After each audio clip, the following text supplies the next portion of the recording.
So the first bit of instruction that we wanted to pass along today was this concept of consistency and being able to play a consistent round of golf. When Mike and I were talking earlier, we find that a lot of times, especially our newer students, when we're interviewing them and trying to figure out where they are in their golf game, one of the things that they're really interested in is being more consistent. And certainly aren't we all. We'd love to hit the ball a little farther, we'd love to hit it a little straighter, we'd love to score a little bit better. And in a few moments we're going to share with you a couple of videos on hopefully how we can increase our consistency from a ball striking perspective and hitting the ball more solidly, as well as a control perspective and controlling our direction of the golf ball a little bit better. But Mike, what do we want to talk about consistency of golf? So, as you alluded to, a lot of students request to become more consistent. I always ask them, what does that mean? We have to do a little investigative work, try to understand where they're at and what consistent means to the student. The first thing I like to illustrate is that overall, the game of golf is not consistent. The game of golf is filled with inconsistencies, whether you're playing from different lengths each and every time you play the golf course. They change the whole location every day. You have Mother Nature to contend with. So some days the wind is coming out of the north, other days it's dry and firm, while in the springtime it is wet, the course plays long. You are constantly dealing with changes in the environment. So there's a lot of inconsistencies with the game of golf overall. And even when you start talking about playing, a lot of tour players, some of the best in the world, will have a course record in round 1 or round 2. They come back the next day and they can't break 70. Missed the cut. Yeah. So I can even think of a pretty well-known golfer who shot a 40 on his opening 9 to go on and win his first major championship. So the game of golf, that was going to be a question. Oh, sorry. Oh, well. The game of golf is filled with inconsistencies, but there are things that we can do to help you become a more consistent golfer. Matt and I are going to produce 2 quick little segments. I'm going to focus on how to help you strike your shots more solidly. I think most golfers would agree if you can strike the majority of your shots solid, that you'll feel like you're a more consistent golfer. And then Matt's going to tackle how to control the face or how to control the flight of your golf ball where you can create a more predictable ball flight. So hopefully you'll enjoy those 2 segments. Anything else that you would like to add? I think that sounds good. All right, perfect. We'll see you in those segments.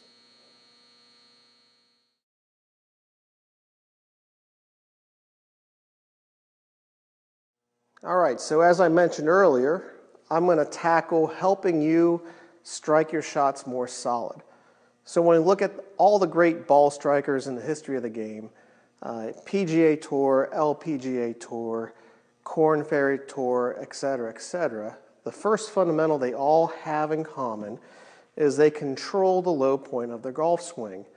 Another way of saying that is when they strike the golf ball, they're striking ball first, and then the low point occurs after they strike the ball. They control the low point time and time again, which enables them to strike the majority of their shots solid.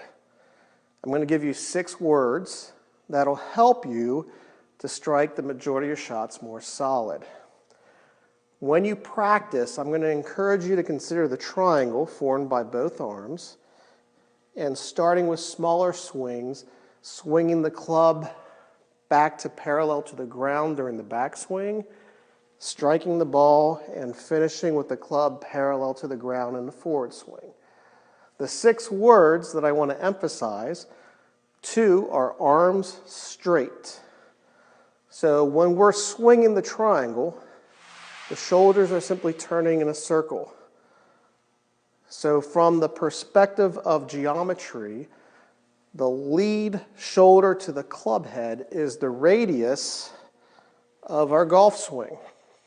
So we need to maintain the radius in order for us to find the golf ball at the bottom of the swing arc.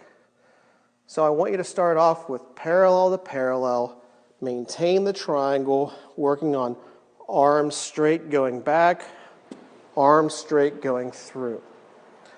The second two words, shoulder down. So when we look at down the line, when I turn my shoulders in a circle, you'll notice that my lead shoulder would work down, okay? If my lead shoulder works up or turns level, you will notice that I am moving away from the golf ball. So the center of my circle is starting to shift. The more it shifts, the harder it is for me to find the golf ball at the bottom of the swing. So arms straight, shoulder down. And finally, if you start putting arms straight and shoulder down together, you'll notice that you stay more centered. So as I swing back, I'm right here. The next two words are weight forward. So as I swing the club forward, I should feel my hips pushing towards the target and keeping the weight going towards my target. So we have arms straight, shoulder down, and weight forward. The poorest ball strikers, this is what we see.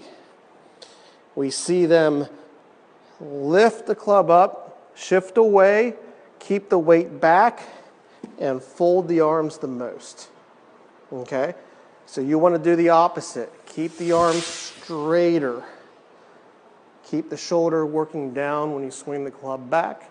Make sure the weight continues forward. So when we talk about consistency, one thing we're thinking about certainly is the direction that our golf balls fly, to the right, to the left, straight. And certainly one thing that's going to produce a little bit more enjoyment out of us playing golf is hitting some straighter golf shots. So one thing we know with technology is that the initial flight of the golf ball is largely determined by where the club face is pointing at the moment of impact. So our job as golfers is going to be to do our best job at managing the club face as it's working down into the hitting area. And oftentimes what we see out of players is that they think they have to really turn and twist and square the club face up kind of right at that moment of impact, right at the very bottom of their swing, by really actively using their hands. We're more interested in keeping our hands a little more passive and quiet in order to control the club face. So I've got this visual of this little arc set up here on the ground. And what we want is we want to see this club head maintain its squareness as it travels along this arc. So as you can see, there's no active rotation or really turning down of the club face as much as there is this club face just traveling along this arc and being pretty square. We can kind of accomplish the same thing at home or have the same feeling if we take our dominant hand and make a small backswing. As we turn and rotate our body, we're going to see that club face, or my right hand in this case, maintain its squareness as it works along this arc, which is going to help to produce and hit a nice straight shot. When you try this at home, a feeling that you may have that's a little different for some of you is that as we are swinging this club along this arc and maintaining the squareness of the face, we may have the feeling that this handle or this grip end is kind of working around to the left, and that's just fine. Because as you can see, as this club is swinging down and the handle's working just a little bit left, what we notice is right at the bottom, or when I make impact with the golf ball, the club face is square. Give that a try in your backyard, or swing that dominant hand as you're at home, and hopefully when we get out and hit some more golf shots, you'll hit them a lot straighter.